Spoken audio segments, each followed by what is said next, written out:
Há duas formas de você encarar a vida. A primeira forma é a forma pessimista. Você encarar a vida como se fosse o coitado, vitimizando como se o mundo inteiro estivesse contra você. A outra forma é encarar com orgulho, se sentindo superior, se sentindo melhor que os outros, achando que tudo e todos, inclusive Deus, só existe para te servir, para você se sentir bem. Essas duas formas, elas indicam um pouco do que é o nosso coração. São formas complicadas e perigosas de se viver, e elas demonstram que há certos espaços no nosso coração que ainda não foram crucificados com Cristo, como diz o apóstolo Paulo. E entre essas duas maneiras, a autocomiseração e o orgulho, eu quero hoje pela manhã meditar um pouco com vocês sobre a segunda forma, o orgulho. Se a gente fosse definir o orgulho, poderíamos dizer que orgulho é sentimento de superioridade. O orgulhoso é aquela pessoa que tem um conceito de si maior do que ela se vê muito melhor do que de fato ela é em sua essência e se vê muito melhor do que inclusive Deus a vê. A Bíblia usa a palavra altivez, a Bíblia usa a palavra soberba, a Bíblia usa a palavra orgulho. O orgulho é o típico sentimento do coração do ser humano, que depois de virar suas costas para o Senhor, ele se tornou centrado em si mesmo, nos seus desejos e em sua vontade. O orgulho é uma maneira de você viver distante de Deus, é uma maneira de você proclamar a independência de Deus e querer viver segundo os seus próprios métodos. E além de ter tudo isso no nosso coração, a Bíblia diz que ainda existe o próprio papel de Satanás, que alimenta o nosso orgulho. Não é ele que nos faz orgulhosos, eu não estou querendo aqui ser advogado do diabo, mas não é ele que nos faz orgulhosos, mas ele alimenta esse orgulho, ele instiga, ele estimula, ele incita isso em você, e o resultado é que você se torna e se sente uma pessoa importante, com muito status, necessitando de reconhecimento, e o final de vidas de pessoas orgulhosas é sempre a destruição moral, física e no final das contas também espiritual. Então nós vamos falar um pouco sobre orgulho. E falar de orgulho, permita-me dizer, é falar de você. É muito comum todos nós, numa ocasião como essa, ouvir uma mensagem dessa e começar logo a pensar em alguém. Puxa, como eu queria que fulano estivesse aqui hoje de manhã. Vou pedir ao irmão da gravação para já me dar o CDzinho da gravação, porque tem alguém que precisa. E é verdade, você precisa. Você precisa. O orgulho está no nosso coração. Ele se manifesta de formas diversas, às vezes de formas muito latentes, vistas, públicas, mas algumas vezes ele se esconde, nós vamos falar nisso, e ele se esconde até por trás de coisas que são verdadeiras, boas, santas, louváveis. O orgulho é um dos pecados mais discretos e sucintos que existe em nossa vida. Então, a nossa caminhada aqui essa manhã vai em duas direções. Primeiro nós vamos apresentar o que a Bíblia diz sobre orgulho. E depois nós vamos meditar por um pouco como se combate o orgulho. Então nós vamos por esses dois caminhos. Primeiro definir o que a Bíblia diz a respeito do orgulho. E depois apresentar as maneiras pelas quais a Bíblia diz que nós devemos lutar e combater o orgulho em nosso coração. Então a primeira declaração que eu quero dizer dentro desse projeto de reconhecer o que é o orgulho é essa: Deus odeia e pune o orgulho. Duas frasezinhas. Deus odeia, Deus pune quando se trata de orgulho. Vamos olhar algumas referências. A primeira no Salmo 119. Como a gente está tratando de um tema, a gente não vai se ater em um único texto, nós vamos olhar algumas passagens, porque é uma abordagem temática. Então nós vamos nos concentrar em mais de uma passagem. Então eu peço por gentileza que você me acompanhe nas referências bíblicas.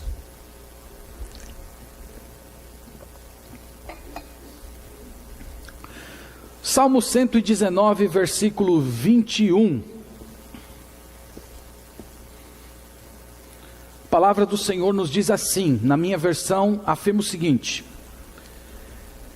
Salmo 119, verso 21. Increpaste os soberbos, os malditos, que se desviam dos teus mandamentos. A expressão que na minha versão se traduziu por increpaste significa repreender, mas é uma repreensão áspera, é aquela repreensão dura. Então o texto diz que Deus duramente repreende quem é soberbo. Quem é soberbo é tratado na Bíblia como se fosse um maldito, é tratado como se fosse uma pessoa que se desvia dos mandamentos do Senhor. Vamos a outra, no livro de Provérbios, provavelmente uma das passagens mais conhecidas, no capítulo 6. Capítulo 6 do livro de Provérbios. O livro de Provérbios é um livro que muito fala a respeito do orgulho. E no verso 16 de Provérbios 6, fala assim: 6 coisas o Senhor aborrece, e a 7ª a sua alma abomina ou detesta: olhos altivos, língua mentirosa, mãos que derramam sangue inocente, coração que trama projetos iníquos, pés que se apressam a correr para o mal, testemunha falsa que profere mentiras e o que semeia contenda entre os irmãos. Essa linguagem, 6 coisas que o Senhor aborrece e 7 que ele abomina, esse era um recurso de comunicação muito comum entre os hebreus. Era uma forma deles darem um destaque muito especial. É como se ele tentasse dizer que esses pecados que eu vou enumerar, eles estão no topo dos pecados que Deus mais aborrece.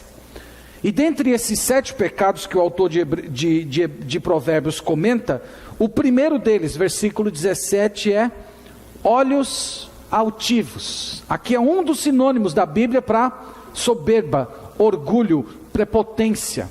Então imagina que dentro dos pecados que Deus mais aborrece, mais odeia, que Ele olha com maior indignação, estão aquelas pessoas que têm olhos altivos, aqueles que olham para os outros de cima para baixo, aqueles que se sentem superior. Ande um pouco mais, Isaías capítulo 2, um pouquinho mais à frente aí, você vai ver novamente Deus apresentando-se como uma pessoa que odeia e pune o orgulho. Isaías capítulo 2, importante você entender que o capítulo 2 de Isaías é um capítulo escatológico, é um capítulo que fala dos eventos que ainda vão ocorrer. Esse capítulo aqui nós estamos aguardando o cumprimento dele, e ele trata da vinda do Senhor a esse mundo. E dentre muitas coisas que Deus vai realizar nesse mundo por ocasião da sua segunda vinda, no capítulo 2, versículo 11, ele diz o seguinte: os olhos altivos dos homens serão abatidos, e a sua altivez será humilhada. Só o Senhor será exaltado naquele dia, porque o dia do Senhor dos exércitos será contra todo soberbo e altivo, contra todo aquele que se exalta para que seja abatido. Então a vinda do Senhor Jesus Cristo é para abater quem é orgulhoso. Se você é uma pessoa que guarda orgulho no seu coração, você deveria tremer diante desse versículo. Esse texto diz que Jesus Cristo um dia vai voltar para abater, para humilhar pessoas como você, pessoas que agem como você age. Quando você tiver esse desejo de olhar para alguém de cima para baixo, sentindo-se mais importante, superior, inteligente, lembre-se disso. Eu não quero estar entre aquelas pessoas que um dia Jesus Cristo vai vir para abater. Ainda no mesmo livro, Isaías capítulo 14, Aqui eu não estou mais focalizando Deus como sendo aquele que vem para abater quem é orgulhoso, mas eu quero mostrar para vocês que o orgulho foi o primeiro pecado cometido contra Deus. E esse pecado não aconteceu nem aqui na terra, esse pecado aconteceu nas regiões celestes.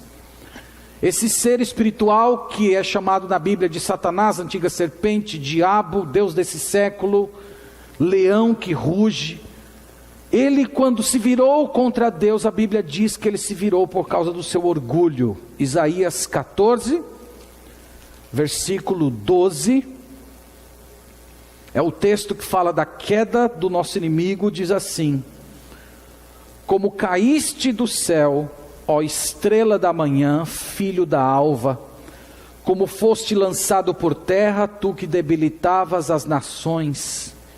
Tu dizias no teu coração, veja o que ele dizia: eu subirei ao céu, acima das estrelas de Deus exaltarei o meu trono, e no monte da congregação me assentarei, nas extremidades do norte. Subirei acima das mais altas nuvens, e serei semelhante ao Altíssimo. Veja que havia um descontentamento no coração desse ser, desse anjo que foi criado por Deus bom, mas que utilizando-se da sua liberdade se resolveu virar-se contra o Senhor.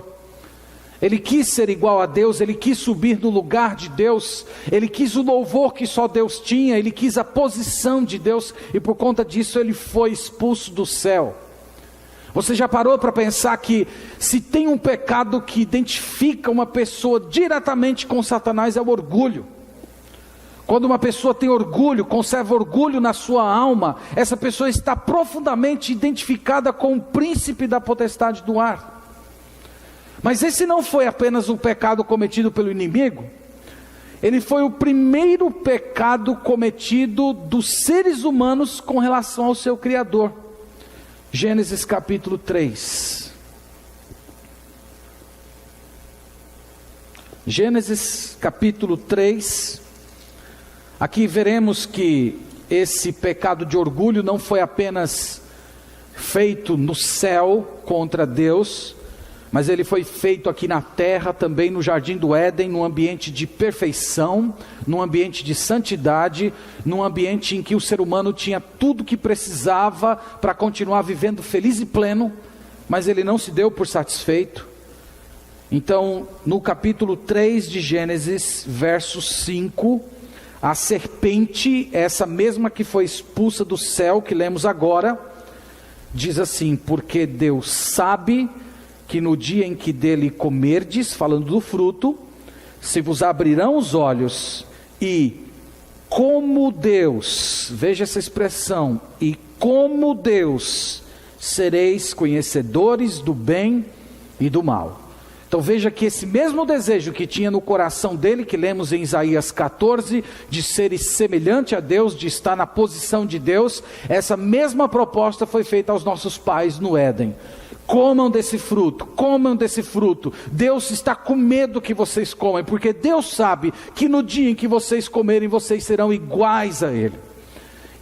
E foi abraçando essa proposta, irmãos, que os nossos pais, Adão e Eva, viraram as costas para o Senhor. Eles queriam ser Deus da sua própria vida, eles não queriam seguir os planos, a vontade, os mandamentos de Deus, eles queriam tomar as suas próprias decisões, agir seguindo o seu ego. E todos nós, como somos descendentes deles, nós herdamos isso, nós herdamos esse desejo. Nós herdamos esse anseio. O nosso coração clama: seja feita a minha vontade, assim na terra como no céu. Eu quero, eu desejo, eu posso. Isso é uma história antiga, e nós herdamos isso. Irmãos, por todas essas passagens dá para você perceber que o orgulho, ele é um pecado muito singular. Todos os pecados evidentemente ferem a Deus, mas o orgulho é um ataque direto ao trono de Deus. O orgulho eleva o nosso coração para o desejo de querer ser igual a Deus. Mas o o pecado de orgulho não é só uma afronta com respeito a Deus, é também uma afronta contra as pessoas, porque lembra-se que o segundo grande mandamento da lei é amar o próximo como a ti mesmo. E o orgulho lança esse mandamento no lixo. O orgulho coloca o nosso ego em primeiro lugar. É a minha vontade. Eu amo a mim mesmo, eu amo os meus desejos antes de me preocupar com qualquer bem-estar das outras pessoas. A gente pode dizer que em sua raiz, o orgulho fere todos os mandamentos de Deus na Escritura. Toda vez que você quebra a lei de Deus, por qualquer motivo que você pense, se você olhar por trás desses motivos que você alega, está o orgulho. O desejo de você querer fazer as coisas do seu jeito. A maior complexidade da gente identificar o orgulho, irmãos, é porque o orgulho ele assume muitas formas. Tem um escritor antigo que eu gosto muito, Jonathan Edwards, ele comparava o orgulho a uma cebola, que você arranca uma camada e tem outra igual por baixo. Então quando você consegue se livrar de uma e você acha que está liberto, você descobre que tem outra do mesmo jeito. Então de alguma maneira ele se disfarça. Ele se disfarça. Ele pode vir por trás até de bênçãos que Deus te deu.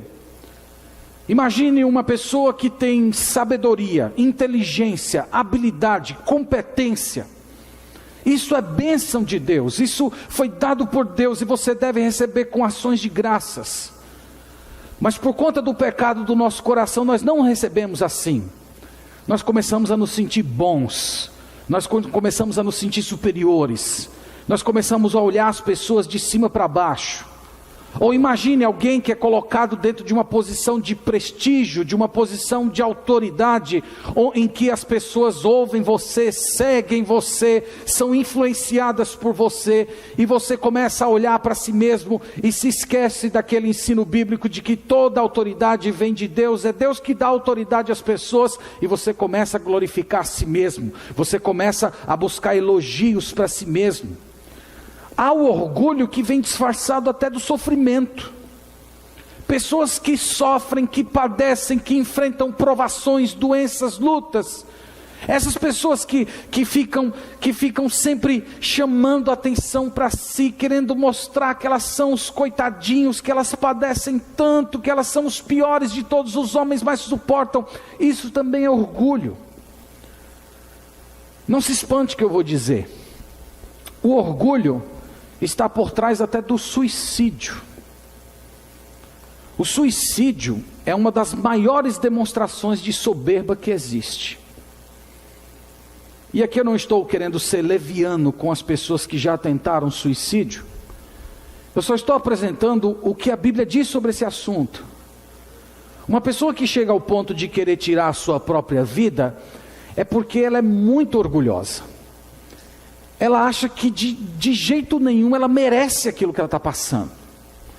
É como se ela dissesse assim: olha, eu sou uma pessoa melhor do que isso, eu mereço uma vida melhor do que isso. Eu mereço mais do que eu estou recebendo, eu mereço mais do que eu estou sentindo.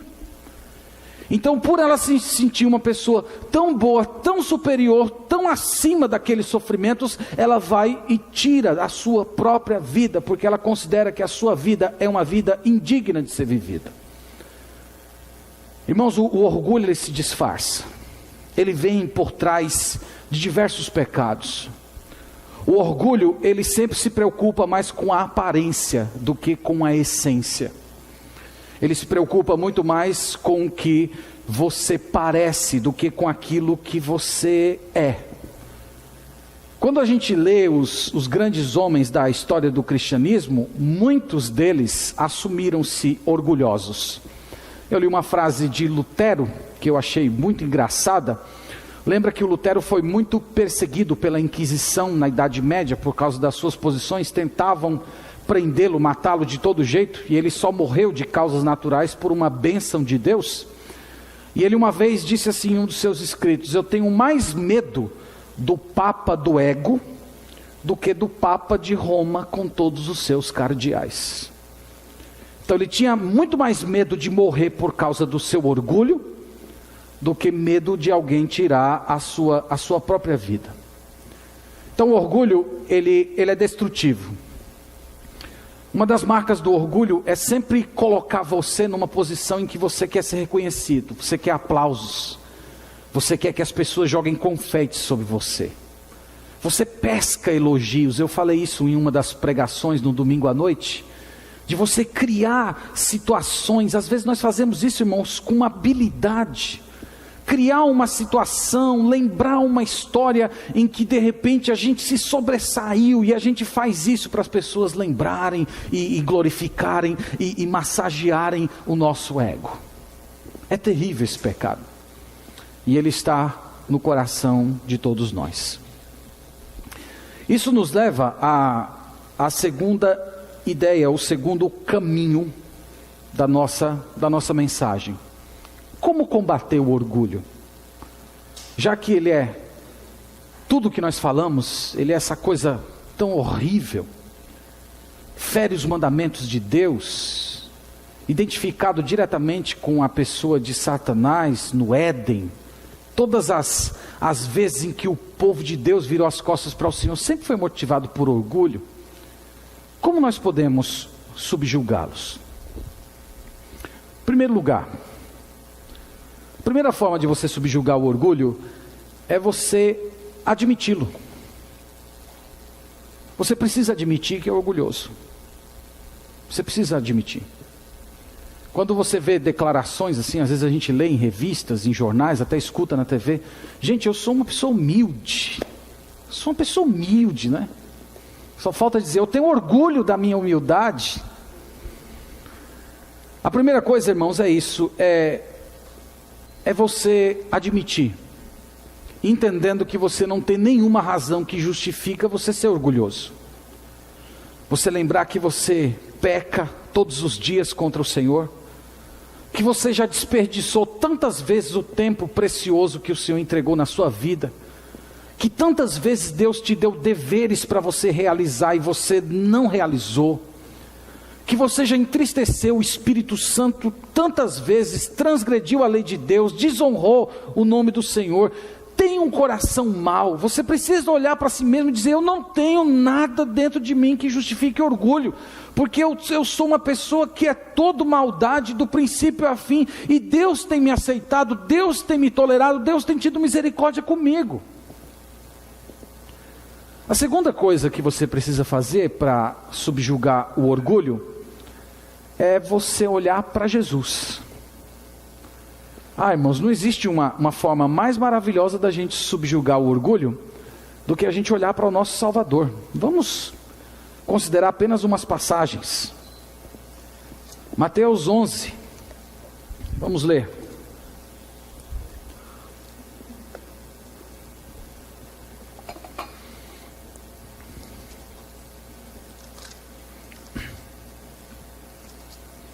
Mateus 11,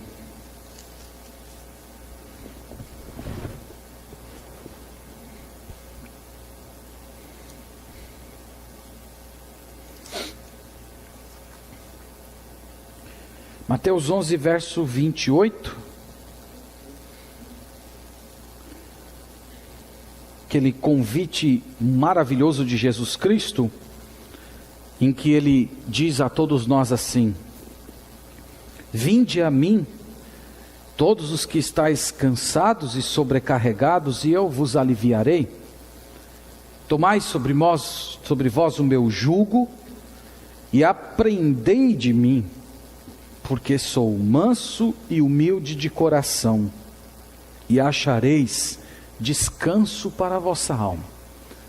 Esse convite de Jesus, ele não é um convite apenas para você se converter. É em primeira instância isso. Jesus chamando você a pegar todo o seu fardo de pecado, um pecado que condena você, um pecado que lança ira sobre você. Ele está convidando você a pegar todo esse fardo e depositar em Jesus, você acreditar que Jesus Cristo é substituto, que a obra que ele fez na cruz foi uma obra em que ele retira os pecados de você e deposita em você a justiça dele. Esse texto é isso, mas o texto não é apenas isso. Ele diz: aprendei de mim. Aprendei de mim que eu sou humilde e manso. Então Jesus não está chamando você apenas para se converter a Ele, para você se tornar um cristão. Ele está chamando você para você olhar para Ele e tê-lo como o seu mestre, alguém do qual você aprenda. E Ele diz: aprenda de mim, eu sou manso, eu sou humilde. Em outras palavras, Jesus está dizendo: eu sou Deus eterno, Criador dos céus e da terra, eu sustento esse universo com as minhas mãos, e eu estou dizendo para você: olhe para mim e aprenda a ser humilde, aprenda a ser manso. Aprenda a buscar os interesses dos outros antes do seu. Aprenda a buscar a minha vontade antes de buscar a sua vontade. Então, se nós queremos, irmãos, aprender humildade, nós temos que olhar para Jesus Cristo. Marcos 10, 45, vamos olhar essa passagem. Também é um outro texto do Novo Testamento muito conhecido sobre os ensinos de Jesus.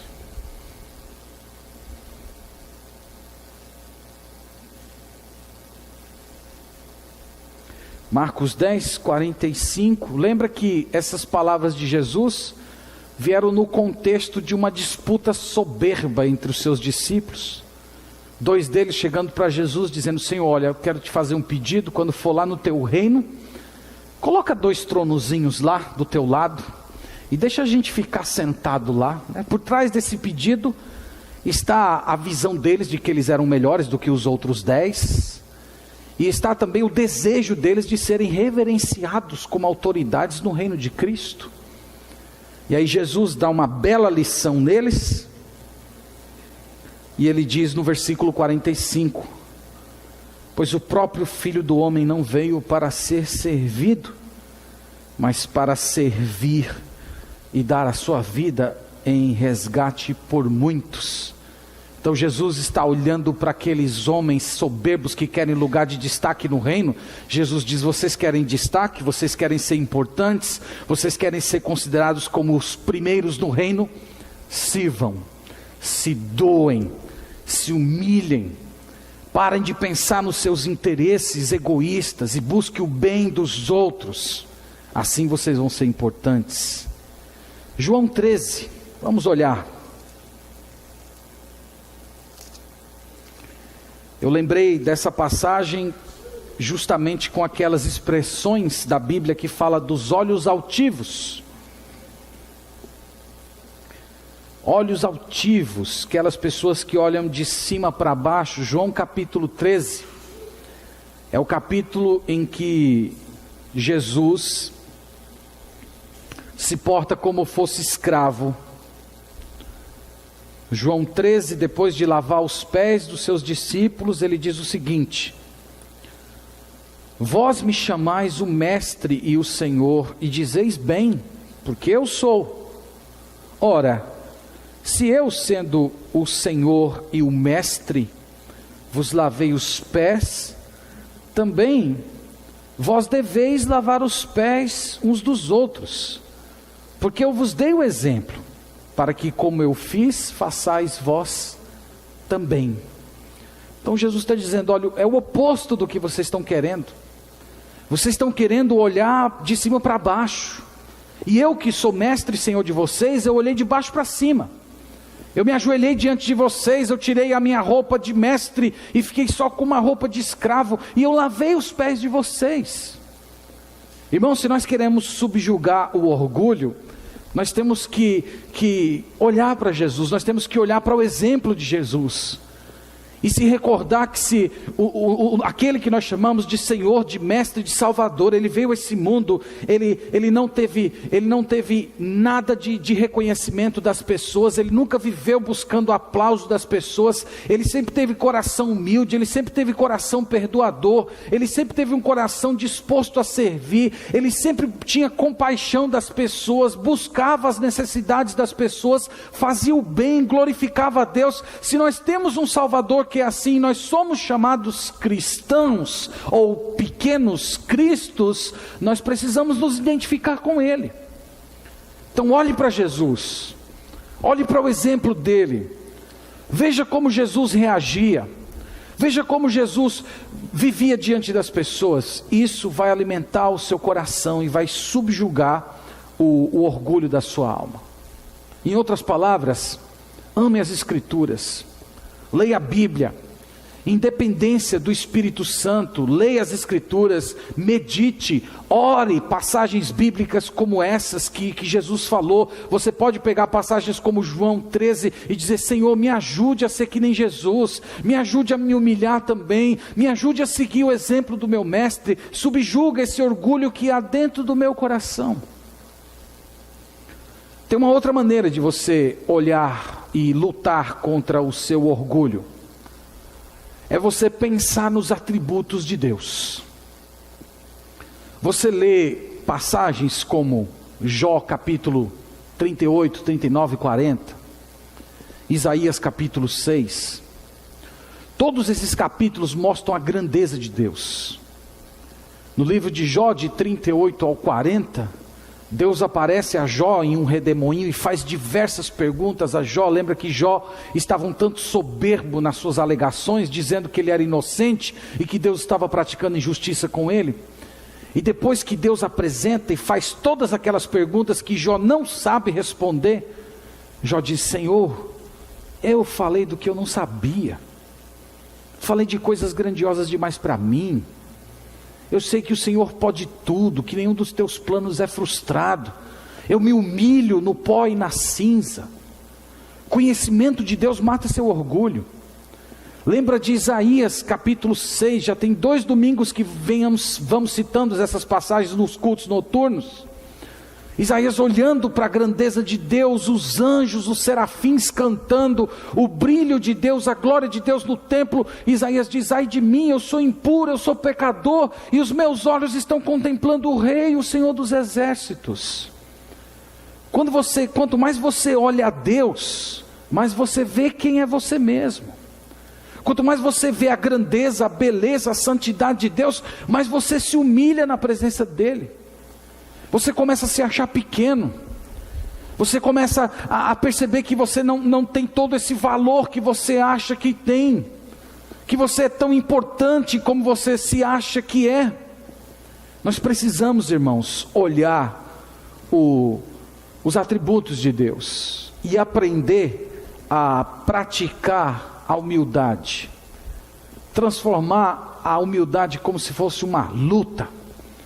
Uma luta que você trava todo dia para praticar, mesmo subjugando a sua carne, aquele desejo de se exaltar ou de reagir de uma maneira que você fique bem, você mortifica aquilo, você sacrifica aquilo dói no nosso coração, mas é a maneira de você praticar a humildade. Você que está aqui hoje de manhã, não deveria descansar, enquanto você dissesse que nem João Batista: convém que ele cresça e que eu diminua.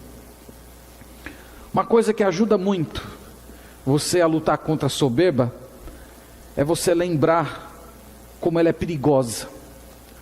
Provérbios 16.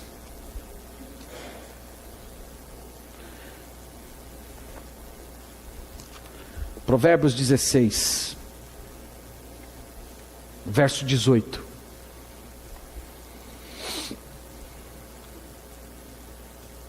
Esse é um bom versículo para você memorizar, para você guardar no seu coração e bombardear a sua mente todas as vezes que você tiver pensamentos soberbos. Provérbios 16 e 18, ele diz: a soberba precede a ruína, e a altivez de espírito a queda. São 2 frases que dizem a mesma coisa. Isso era um tipo de um paralelismo muito comum na poesia hebraica. A poesia hebraica não era uma poesia de rimas, como a nossa poesia, mas era uma poesia de repetições. Você dizer uma frase e você dizer a frase de baixo com o mesmo significado da de cima, só que usando sinônimos.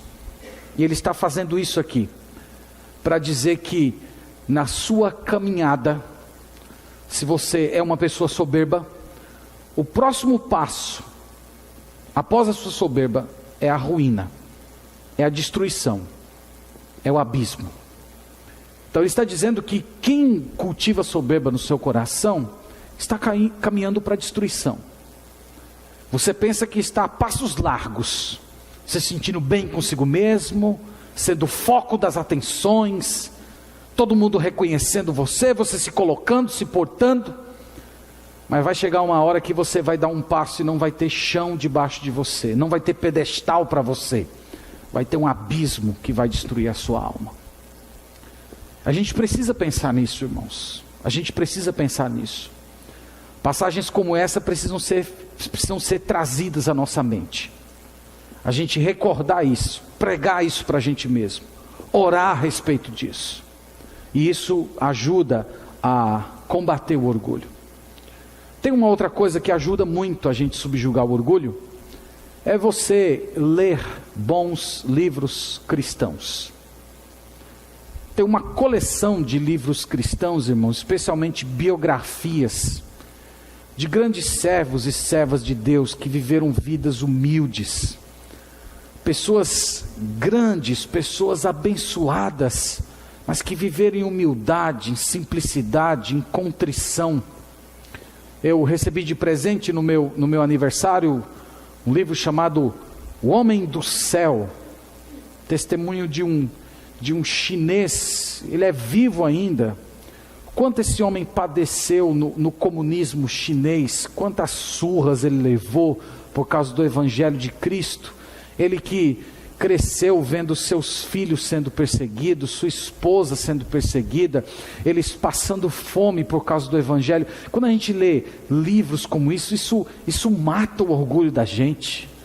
Pensa, meu Deus, mas uma pessoa que padece tanto pelo nome de Cristo, eu reclamando aqui da minha vida. Então, leia bons livros, procure conhecer a situação dos nossos irmãos em outros países, os nossos irmãos que estão sendo mortos no Estado Islâmico, perseguidos em países onde o Evangelho é perseguido, irmãos nossos, como temos mencionado na Venezuela, que estão passando fome. Comentei aqui no último domingo, o pastor John, que vai estar com a gente no início do próximo mês, ele disse que na igreja dele a maioria dos irmãos estão fazendo apenas uma refeição por dia. Essas coisas, irmãos, ajudam a gente a enxergar um pouco o que é a vida e descermos um pouco do pedestal. No final das contas, ou nós matamos o orgulho, ou o orgulho nos matará. Não tem outra saída. Lembre-se que nas Escrituras o oposto do orgulho é a humildade. E a humildade é o chamado de Deus para você. Deus planejou você ser alguém humilde. Quando Cristo salvou você, perdoou seus pecados, colocou você no meio do povo de Deus, te deu uma vida nova, você que só merecia condenação, Cristo fez isso para você ser humilde. Humilde, irmãos, é ter desejo de servir. Humilde é você utilizar suas habilidades, suas posses, tudo aquilo que você tem e é, para a glória de Deus.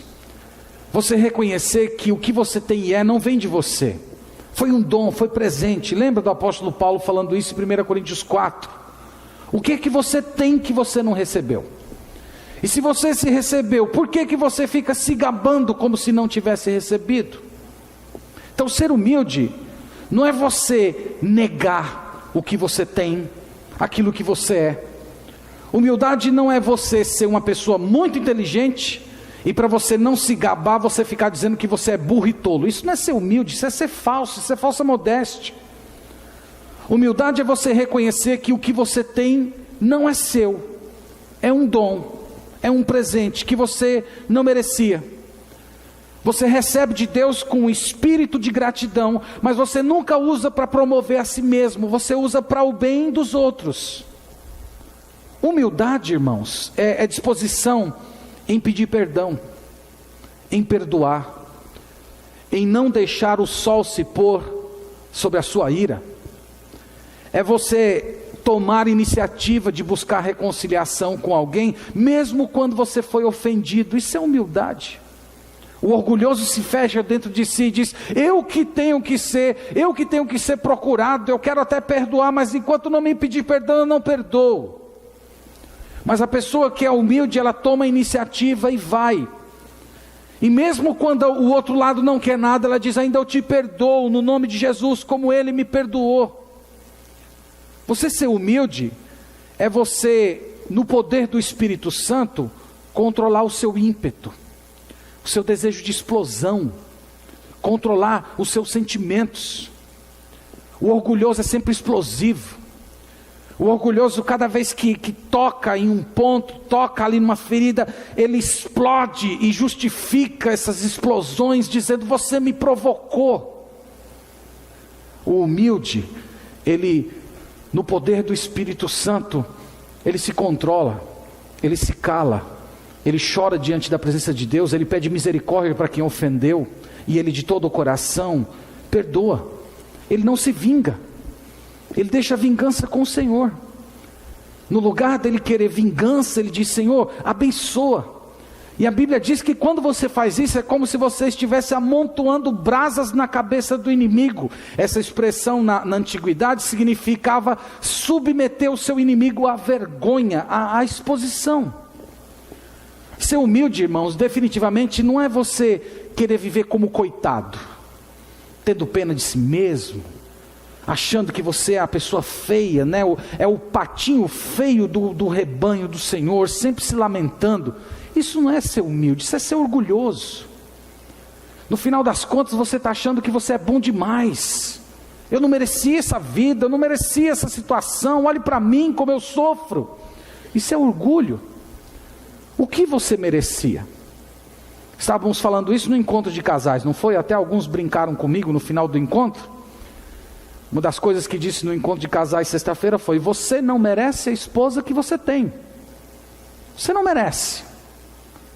O que você merecia? Você merecia estar casado com um demônio, tendo a lua de mel numa cama pegando fogo no inferno. Mas é verdade, irmãos. Nós não pensamos nisso. Nós sempre achamos que nós merecemos mais. Eu mereço ser mais respeitado. Eu mereço que o meu cônjuge me dê mais atenção. Eu mereço que os meus filhos me respeitem. Eu mereço honra, eu mereço o melhor salário. Eu mereço que os meus patrões me reconheçam. Isso é orgulho. Isso é soberba. Por outro lado, irmãos, o humilde, ele sempre se alegra em Deus. O humilde é diferente do soberbo nisso. O soberbo, ele é um eterno insatisfeito. Porque, irmãos, não tem limite para a nossa satisfação. Nosso coração é terrível por causa disso. A gente sempre quer mais. Quem tem mais dinheiro quer mais dinheiro. Quem tem fama quer mais fama. Quem tem reconhecimento quer mais reconhecimento. Aquilo alimenta você, se torna como um demônio que escraviza a sua vida. O humilde é diferente. Ele tem contentamento. Ele se alegra no Senhor. Ele gosta de receber bênçãos. Mas ele entende que Deus é melhor do que as bênçãos. A presença de Deus na minha vida é muito melhor do que as bênçãos que Deus me dá. Então, se Deus me deu dinheiro, amém, eu recebo. Mas Deus é melhor do que o dinheiro. Deus me colocou numa posição de honra, de destaque, de importância, amém. Mas Deus é melhor do que isso. E se isso for me tirado, isso não vai roubar minha alegria, isso não vai roubar meu contentamento, isso não vai roubar minha disposição de continuar vivendo. Porque uma pessoa humilde, ela recebe bênçãos do Senhor, mas ela não depende das bênçãos, ela não depende da doação, mas depende do doador. Sabe que merecia punição. Então ele olha para a sua vida, por maior sofrimento que ele esteja padecendo, uma pessoa humilde diz: é muito melhor do que eu merecia. Eu merecia coisa pior. Eu merecia ira, destruição, indignação de Deus, e aqui estou eu. E é por isso que o humilde, diferente do orgulhoso, sempre tem o coração grato, sempre tem alegria.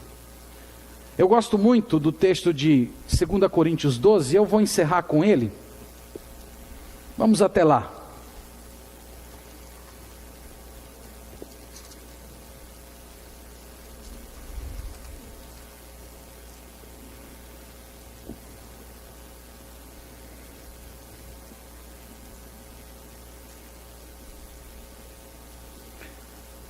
2 Coríntios 12.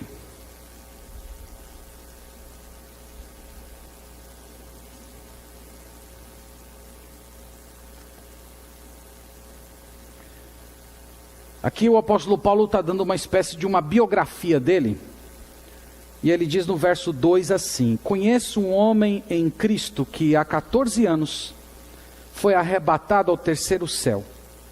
Se no corpo ou fora do corpo, não sei, Deus o sabe. Verso 4: foi arrebatado ao paraíso e ouviu palavras inefáveis, as quais não é lícito ao homem referir. Então o apóstolo Paulo está contando sua biografia. E ele diz: eu fui ao terceiro céu, à presença de Deus. Deus me levou até lá. Não sei se eu estava em corpo, não sei se eu estava em espírito. Mas eu estive lá. Eu ouvi coisas que eu não posso nem contar para vocês. Coisas que são difíceis de mencionar. E outras que vocês não estão prontos para ouvir. Aí você olha, parece que ele está se gabando. Mas no verso 7, o texto diz assim: e para que não me ensoberbecesse com a grandeza das revelações, foi-me posto um espinho na carne, mensageiro de Satanás, para me esbofetear, a fim de que eu não me exalte. Por causa disso, 3 vezes pedi ao Senhor que o afastasse de mim. Então ele me disse: a minha graça te basta. Aqui, irmãos, é o testemunho dele. E ele está dizendo, para que eu não ficasse soberbo, ele está reconhecendo: irmãos, o que eu vi foi coisa muito grande. E corre um risco muito grande de eu começar a me gabar, me sentir mais importante, me sentir um apóstolo superior aos outros. O pai apóstolo. Então, Deus me fere com um espinho na carne. E veja isso aqui. Deus não feriu ele com um espinho na carne porque ele fez alguma coisa errada. Deus não estava punindo: Paulo, você pecou, então agora eu vou cair em cima de você. Não é isso. É a típica punição para proteção. Não era correção porque ele não tinha feito nada errado. Mas Deus estava protegendo ele. E estava protegendo ele dele mesmo, do seu próprio orgulho, da sua própria soberba. Será se isso está acontecendo com você hoje? Será que algumas provações que Deus tem permitido que bata a sua porta, algumas coisas que estão ferindo a sua alma, seu coração, será se não é Deus mostrando para você, protegendo você? Será que Deus não está escancarando diante de você algumas coisas que você precisa se arrepender? Será se você não é uma dessas pessoas que está se sentindo bem demais, se sentindo tão bem ao ponto de viver distante, independente do Senhor? Nosso Deus é todo sábio, irmãos. E louvado seja o nome do Senhor, porque Ele envia provações para nos humilhar, para nos ensinar a simplicidade, para nos ensinar a humildade e arrancar a soberba do nosso coração. Então essa manhã que o Senhor nos abençoe, que Ele nos purifique. E se Deus falou com você hoje pela manhã, através desses versos, peça perdão ao Senhor, se humilhe, quebrante seu coração diante dEle, clame a Ele por perdão, peça para Ele ensinar você a ser que nem Jesus, peça perdão para as pessoas que você tem ofendido, peça perdão para as pessoas às quais você tem usado de orgulho. Você vai ver que é muito libertador fazer isso. Deus nos veio para nos libertar do orgulho. Ele veio para tirar o nosso coração do centro e dirigir a nossa alma para Ele mesmo. Então, que o Senhor faça isso e que nós aprendamos com o nosso Salvador a sermos humildes de coração. Amém.